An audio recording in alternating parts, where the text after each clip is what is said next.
გამარჯობათ, მშვიდობა, გქონოდეთ მეგობრებო პირველ რიგში სულში.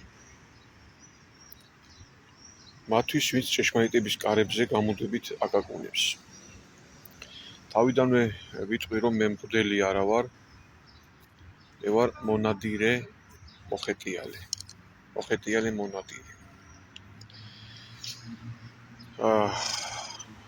ერთი მამა გაბრიელი არის ასეთი ბერძენი, ათონელი ბერი და მისი მცირეოდენის სწავლებიდან მინდა გაგიზიაროთ ძალიან ესეთი დამასწავლებლური სიტყვები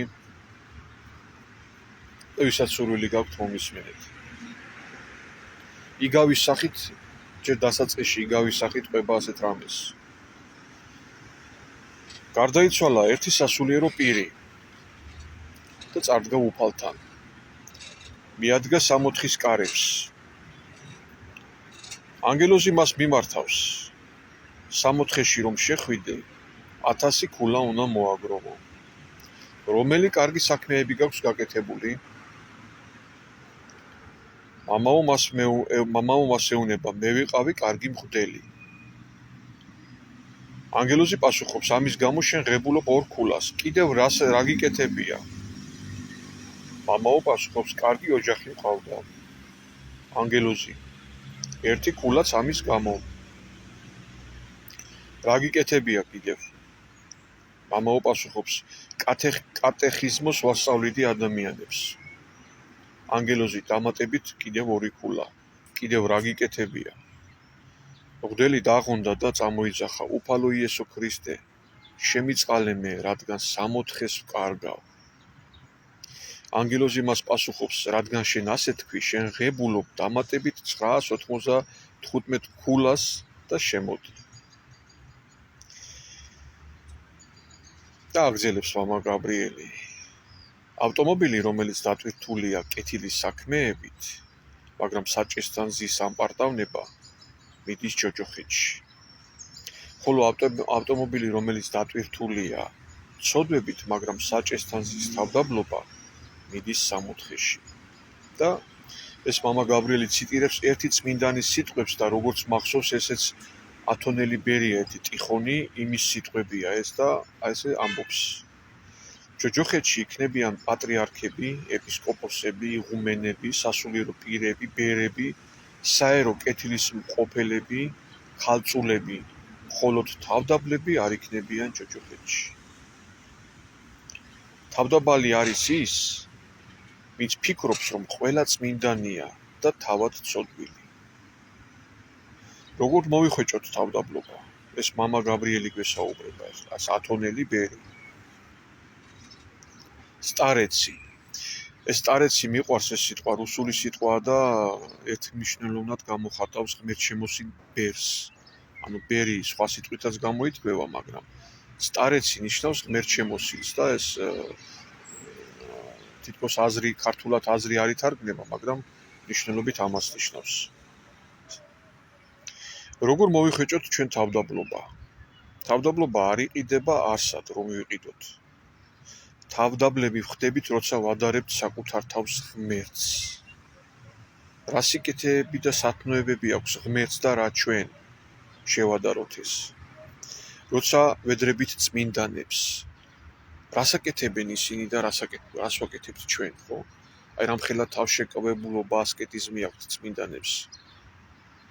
და როგორი გვაქვს ჩვენ, ხო, რომ შევედაროთ.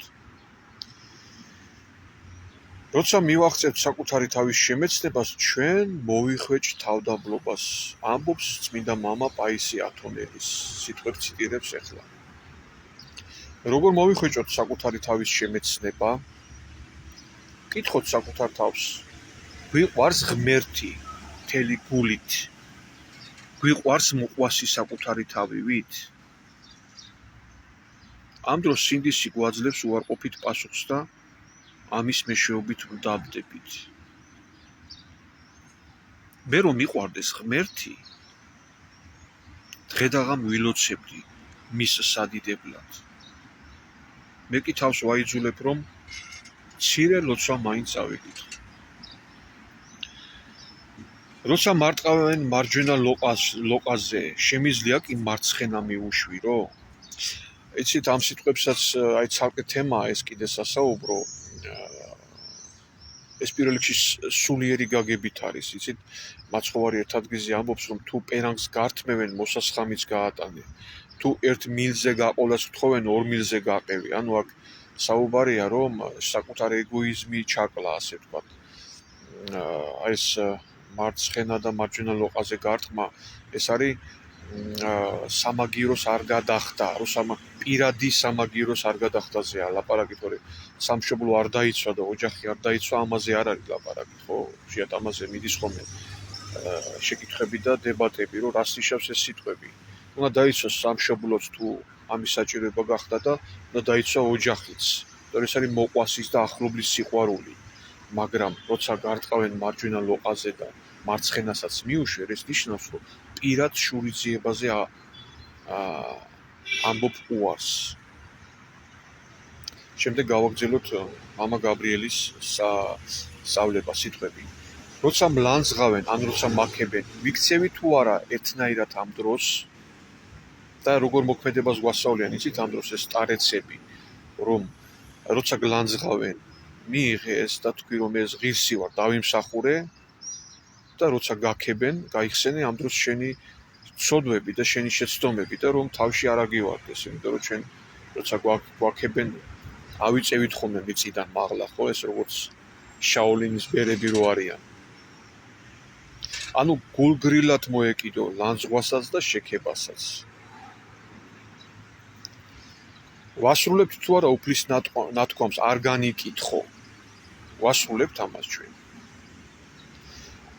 ვასრულებთ თუ არა წმინდა პავლე მოციქულის სიტყვებს და ვადიდებთ თუ არა და მადლიერნი ვართ თუ არა ღმერთის, გამოვხატავთ თუ არა მადლიერებას ღმერთის მიმართ, როცა ლანძღავენ, გვდევნიან, ან როცა რაიმეს განსაცდელში ვართ. ამას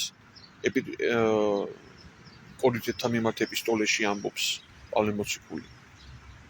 განსაცდელში ვართ თუ არა მადლიერნი ღმერთის. აი ესეთი შეკითხვების დასმით მოვიხვეჭ ჩვენ თავდაბლობას. აი ესე ამთავრებს მამა გაბრიელი.